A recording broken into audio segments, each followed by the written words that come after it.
I have a blunt conversation with you? Blunt, yes, hit me hard. Blunt, like there's too much shit in one bag, and they got to deal with that shit coming out of the bag type conversation. Okay, hit me.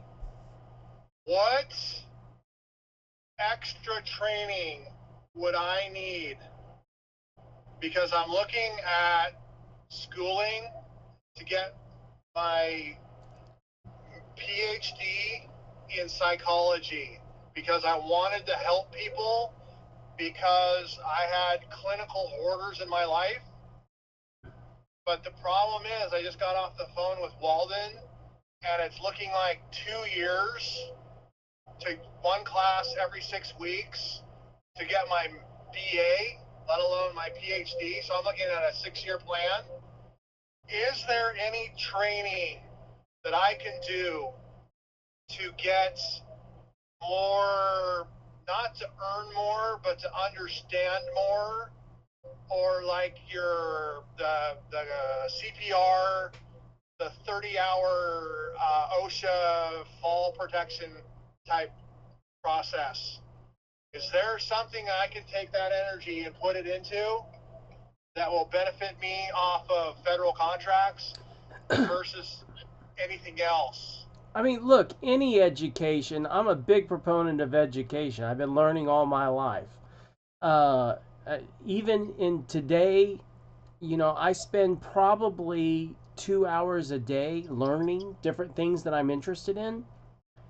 And I have a What if I don't have any interests other than building a business and going forward? Well, a couple of stories. One is there's some guy, I watched him on 2020 about 15, 20 years ago.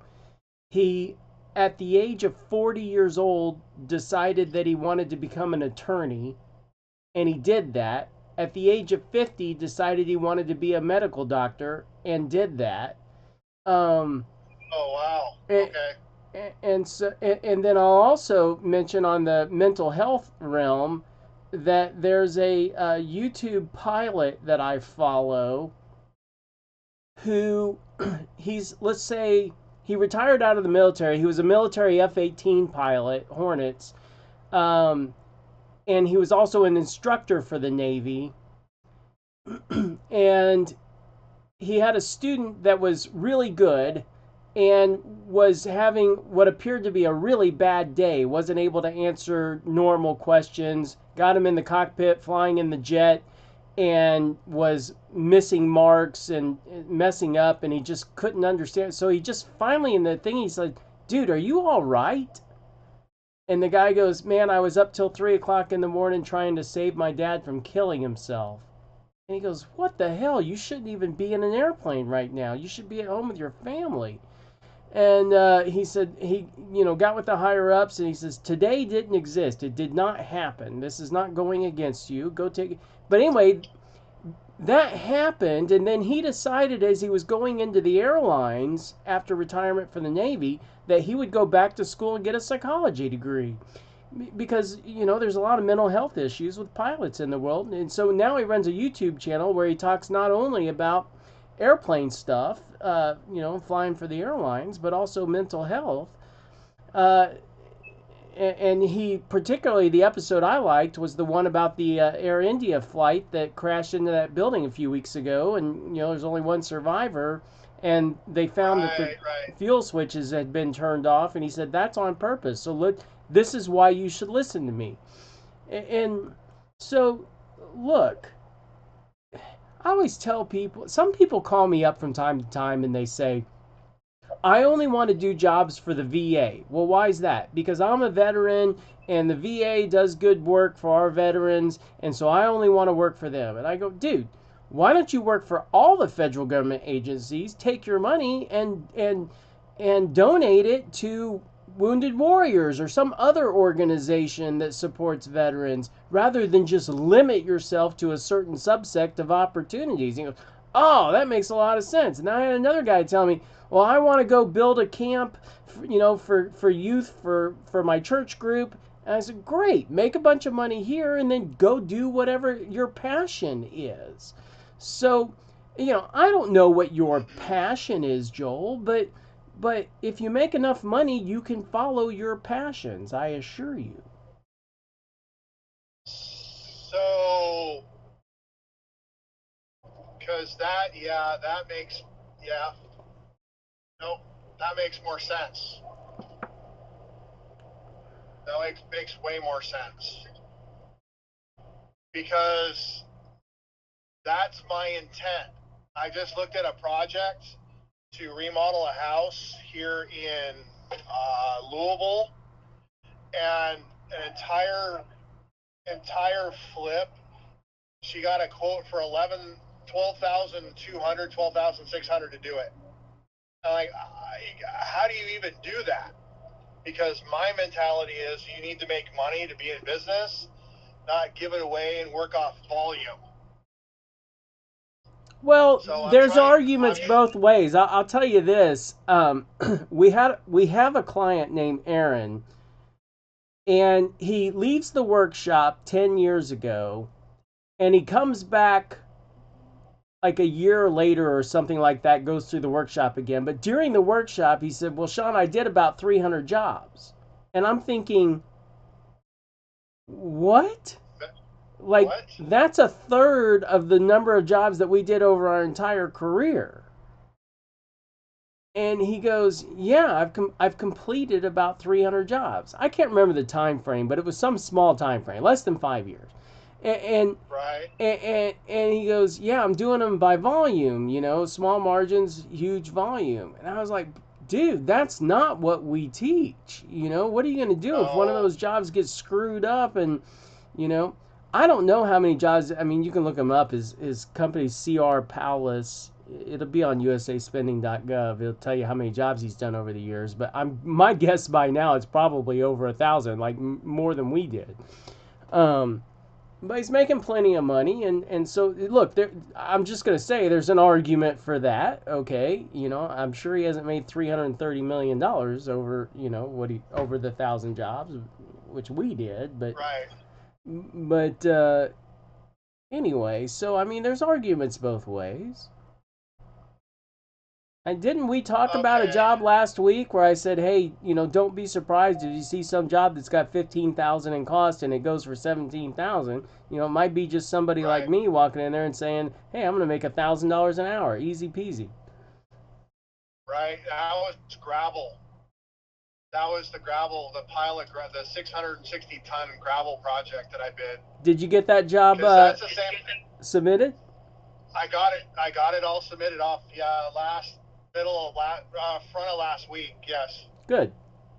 And I'm working on Florida. There's a castle that's got 6 doors coming out and going back in, but it's also wind rating. There's another one, a bowling alley roof in Texas, and then there's coatings, and then it's just there's a whole bunch of them I'm working on right now. It's just they're more technical, so it's taking a little longer. A lot of these pieces, they can't just throw a number out to me. So I'm working on these. But my goal is I don't want to take and go into something else that steers me off of something that is like, well, here you're going 300 miles an hour. Now here's your off ramp. Oh, now let's add another one. I mean, down here we call that shiny object syndrome, like a dog running around going, "Squirrel, squirrel," and yep, squirrel. Yep. So absolutely. I'd like to see you get 20 to 40 jobs submitted. And then I'd like to see the list of the, what the bid tracker number was, how much you turned it in for. Then I'll have Fahad go get the results and then custom tailor what you're going to do. But look, I'm not living your life, and I can't tell you what to do and tell you what not to do. I want to grow a successful federal contracting business. That's my intent. That's why we talked 2 years ago, a year and a half ago. Because you were the off-ramp that I didn't know I needed because I'd been in business for 26 years. Now all of a sudden there's a new shiny object And it's like, well, I can help here, but then I'm not helping me. I'm also helping somebody else. But it's going to take me 6 to 7 years to get there. Well, I don't think it's 6 or 7. Look, No.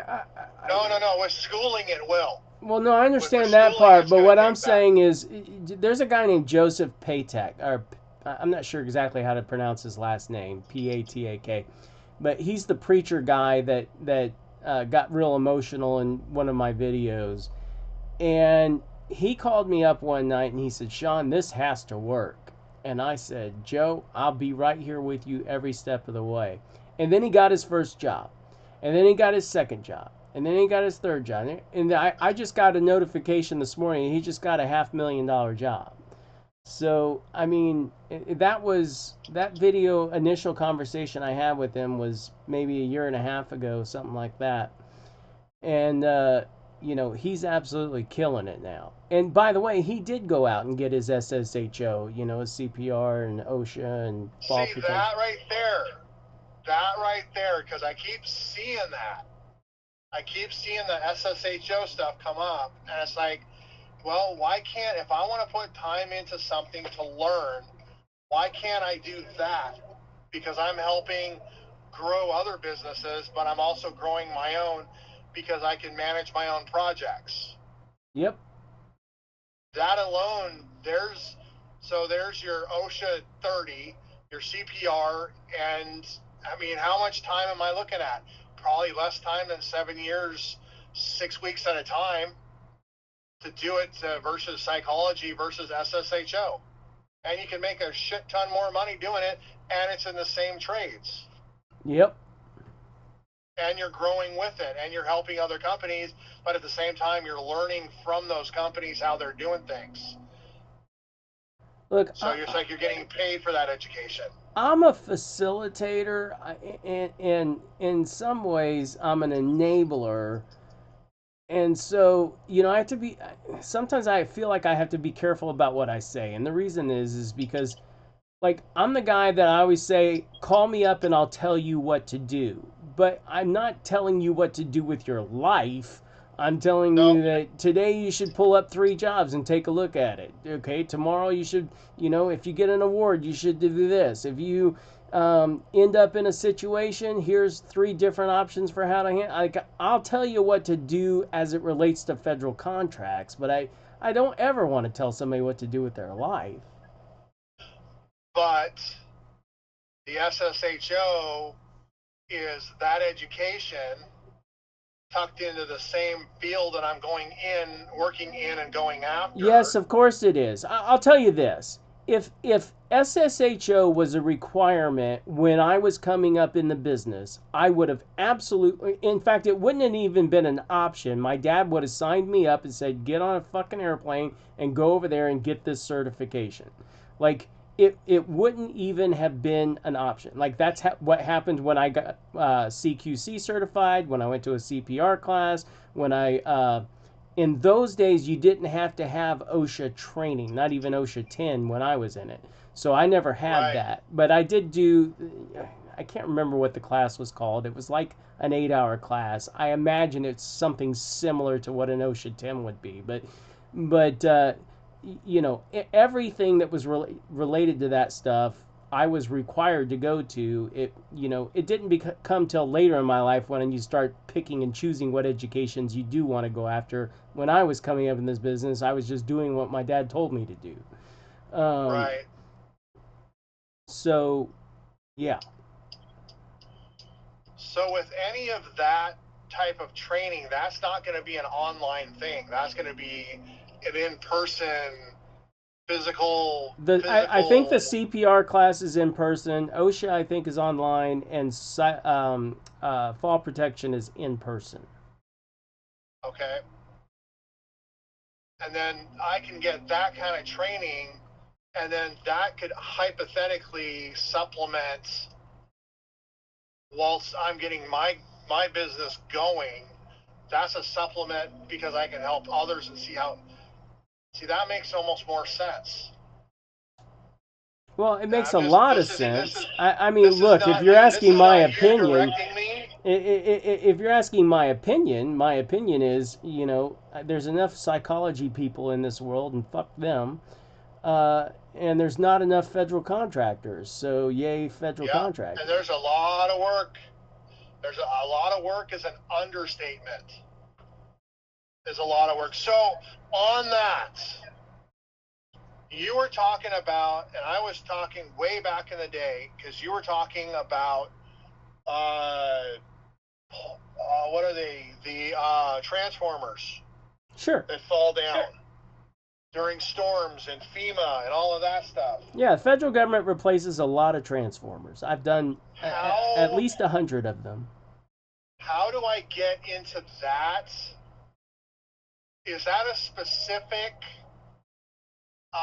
number that I need to add? Because I haven't seen any electrical. Only electrical I see is panels and usually generators. It's part of more work. At least in my experience on transformers that we replaced, it was part of the job as a whole.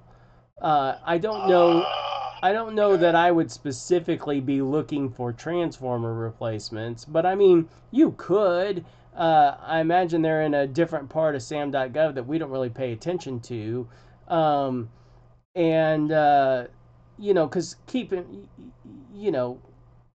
there you can get real specific in sam.gov looking for, I want to sell just paper to the federal government, or I want to sell just wrestling mats to the federal government. Like, you can get real specific. The reason that I never really went into that, of course, keep in mind back when this was all, when I was doing it as Fed Biz Ops, not Sam, but on I imagine, and maybe this is head trash, but I'm imagining there are people out there that focus really narrow into specific things, and they absorb it all. Well, not only they absorb it all, but they can get better pricing because they're buying it by the thousand, not by the onesie twosies. Right, and they've got relationships with people already in areas. Maybe. I mean, I never tried to compete in areas that I would think would be super hyper focused by people that specialize in a particular product. Right. Okay. No, that makes sense. That makes perfect sense. Okay. Yeah, because that and the other one, I've even thought about this, is I keep seeing, I've got a buddy of mine who just started a nonprofit, which I didn't even know about, in Texas, and the nonprofit's actually down the current, remember everybody remembers, it's the camp that got washed out by the flood, the river. Of course. He's been there for the last 3 weeks or 4 weeks. It's like, I didn't even know about it until he posted. He hasn't been on Facebook for 6 years now. And all of a sudden it's, oh, hey, this is what I'm doing. I'm like, well, wait a minute. That's the other side, is getting into FEMA. Maybe that's a way of giving back also. Not giving back, making money, but being able to help at the same time. Because that's a win-win also. I don't really know. I mean, look, I've got opinions on FEMA, and it's not that I'm against FEMA. I think FEMA does great work.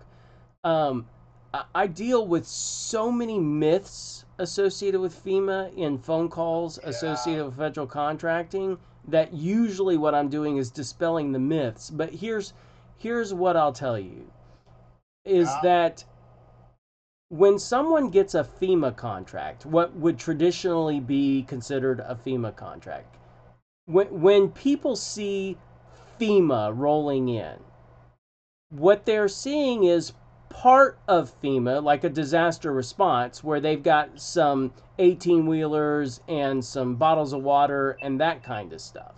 Yep.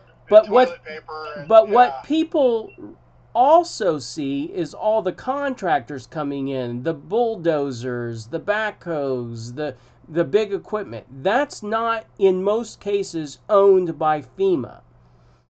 Those are all subcontracts off contracts. They're subcontracts off prime contracts. Okay? Yeah. Now, Yep. the prime contractor has to prove to FEMA that, hey, I can roll $30 million worth of equipment out there into the disaster response area within 3 days or 24 hours or whatever their agreement is. Okay? Now think about, what does it take to prove to FEMA that you could do that? Okay? Other jobs, probably. Or financials, or a list of yeah. subcontractors. Okay, that's big money stuff. Most of the people I talk to are not financially capable of getting a prime contract with FEMA. Okay. Okay. Now, okay, yeah, you yeah. could, and I don't teach people to be subcontractors because subcontractors don't control the money. Right. Okay. And then, so the conversations that I'm usually happening is, I heard one of my buddies had a contract with FEMA and he didn't get paid. And I go, he didn't have a contract with FEMA. He was a subcontractor. That's right. Okay. Now, if I'd have known about it, I could have shown him how to get paid. Like, I know how to get how to tell a subcontractor that didn't get paid how to get paid from the prime contractor, how to hold them accountable. But usually it's a year later or 5 years later or something, when you're outside of the Miller Act and there's not really anything you do. And you know what? How do you learn to make good deals? Bad deals. Okay? And so learn by doing. That's right. So that's just a learning experience and not my problem. You weren't associated with me, and I would have told you to never be a subcontractor on a prime to a prime. Not that I care whether it was a FEMA contract or not. Okay. Okay. So what I'm not surmising, what I'm getting out of this is, I need to reinvest into my education. If I'm doing it for something else, why wouldn't I just do it for something where I can actually bolster what I already know about and grow within the federal contracting market? That would be my suggestion. That would be my suggestion. That makes way more sense. Yeah. I mean, if you really want to go, I mean, sometimes people call me and they go, I want to be like you. And I'm thinking to myself, no, you fucking don't. Okay? Yep. When I was 12 years old, my dad sent me to super camp. When I was 14 years old, my dad sent me to log camp. When I was 16 years old, every summer I wasn't allowed to hang out with my friends and play. I was going to different summer schools around the country. Like, I had education upon education. I had religious education. I went to a Catholic university. I mean, holy shit. Then I went to the Carrier School up in Syracuse, New York, learned all about HVAC. Like, my dad was consistently and constantly sending me to get to places to get an education. Okay? Right. And in some ways that's bred in me, and even today I still seek out education. I mean, just last November I went out and to a thing in California that I was interested in. And so I still continue my education on things that interest me. Now, all that said, if you wanted to go get an education, the Carrier School is fantastic. They got a 6-week class up there. They'll teach you how to design air conditioning systems for 10-story buildings, and you'll have that certification, and you could go get a job somewhere designing air conditioners, which I certainly could have done 30 years ago. But what I really walked away from that class with, that I still use today, is I can explain to somebody the refrigeration cycle. I can pretty much mathematically figure out if something's right or if something's wrong based on information that I'm getting. I can speak intelligently when I'm talking to HVAC guys about an HVAC job. Okay? All the way down to, the dryer and the refrigerant line. I mean, all the components associated with air conditioning or chillers. I can speak about the different refrigerants used in chillers. Like, I don't sound like an idiot when I'm having a conversation with people who understand all of this stuff technically because they do it every day. All right. Right. Right. What's been the value of that over my career? Whew, 1,000 times what I invested. Okay. Okay. So you're reinvesting. See that? Okay. So that just kind of drives home the point of just reinvest back into what you're doing versus change up what you're doing into something completely different.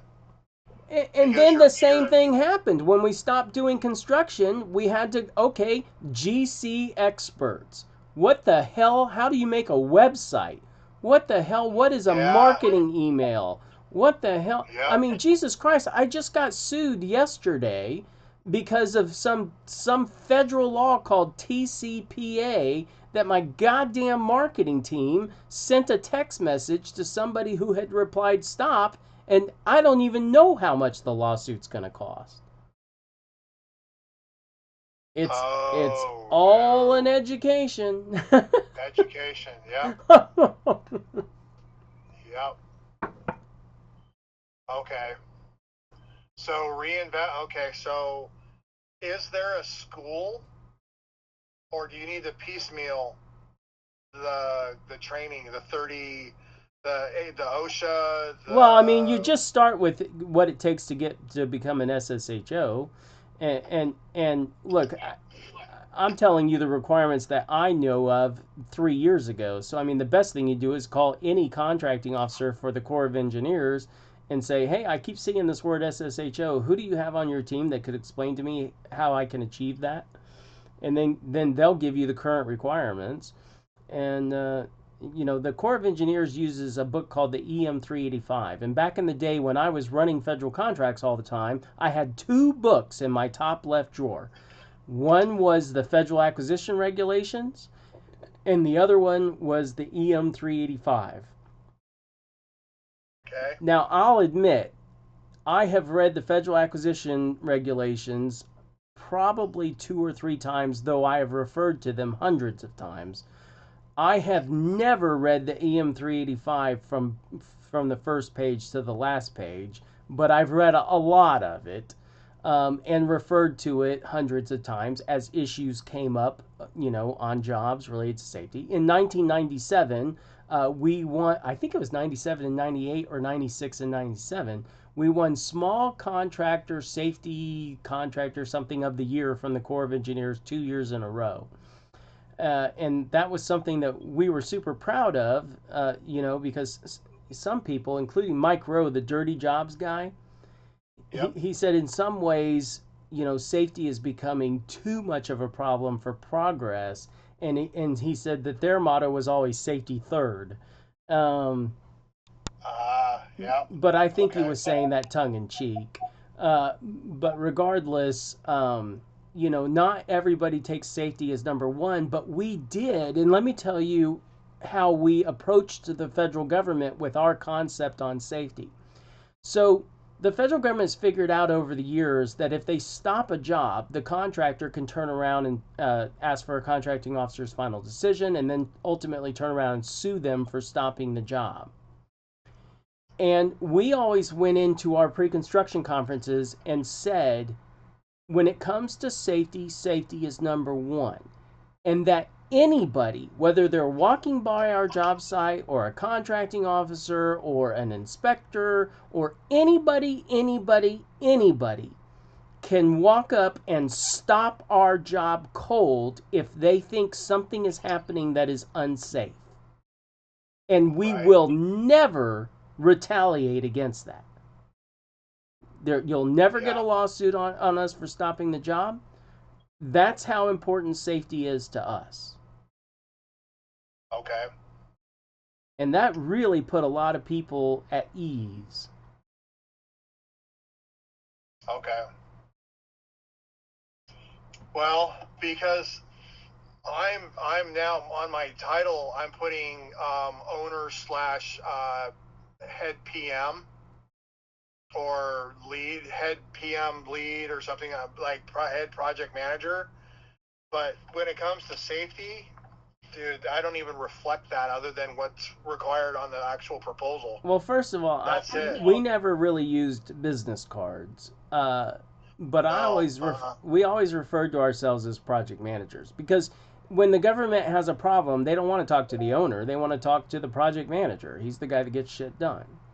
Yeah. So I'm gonna end up dropping owner. I'm just gonna put Yeah. Who project cares? manager. That's just an ego thing. Who cares who the Yeah. owner is? Does not matter. Okay. Okay. Yeah, I'm gonna look into so Corps of Engineers. So I'm gonna reach out to somebody today and take. Oh, and by the way, the one I was asking you about, if I emailed, because the sam.gov website reflected one date and the actual solicitation reflected another date. Yeah, what'd you I find reached out? out. It took. They ended up the job was done in 24. Oh, okay. 12/16/24, and the sam.gov listing said 12/16/25. So the government made a mistake. Yep. And I got an email out, verified 2 days later, like, okay, thank you. Yep. And it was for prison. It was a door gate system for a prison in somewhere in the United States. Like, okay. But again, I'm learning that the government is not as scary. If you can just, here's an approach email. So I think I need to just focus on the business versus on the other stuff. And then I can do what I want to do when I can do what I need to do. That makes more sense. Okay. And it'll give me a view on other projects. When I get this training, other projects, other contractors, how people are doing, what they're not doing, stuff like that. So there's room for that too. So that's a huge university all by itself. Okay. That's why I needed this conversation. This is the shit falling out of the bag part. Hey, I'll take your call anytime, Joel. Talk to you about anything you want to talk about. I'm only an expert in the procedures and processes of federal contracts. But if one of the things I tell people, need to hear my voice out loud versus in my head. But I'll just tell you that's part of this. Like, I don't know how to properly tell people this, but I know the mindset of people that are entrepreneurs, motivated, trying to get this stuff done. And when we go to bed at night, the thoughts that we have in our head, the doubts that we have in our head that don't stop, they play over and over and over again like a repeatable cassette tape or something. And sometimes you just need somebody to talk to about this kind of stuff or get it off your mind or that kind of thing. Or the detail that just like you can't get around and you're trying to figure out how to do it. Yeah. This like becomes like a shim. Yeah, absolutely. I don't mind that, Joel. I take all this kind of stuff seriously. Yeah. Done. Thank you. This is what I needed. All right, Joel. Happy to help, man. Have a good one. Hey, thank you, sir. Have a good day. Bye-bye. Bye-bye. All right, bye-bye.